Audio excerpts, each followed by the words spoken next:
งั้นเอาอย่างนี้พี่ขอแก้มของเปลี่ยนกันที่บุหรี่เป็นเพลงกูใส่หรอ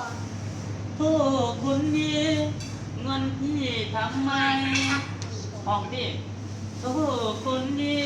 เงินพี่ทำไมก็แค่น้อยใจผู้ชายนิสัยกลอน พี่ผิดสัญญาจึงมาว่าวอนถ้าไม่ให้เงินถ้าพี่ไม่มีดอกไม้ งั้นเอาอย่างนี้พี่ขอบักกล้วยดี โมเมนพี่ขอหอมแก้มพี่น้อง แต่ผมกูนังไก่ดิ้งเนาะถ้าเอาอย่างนี้พี่ขอหอมแก้มทีหนึ่ง อย่ามาทะลึ่งน้องหนึ่งเดี๋ยวตีให้ตาย เบื่อจังผู้ชายพี่ ห้องเอง โทษคนดีงอนพี่ทำไม ก็แค่น้อยใจผู้ชายนิสัยกลอน โทษคนดีงอนพี่เท่าไหร่ โทรคนดีวันพี่ทำมาก็แค่น้อยใจ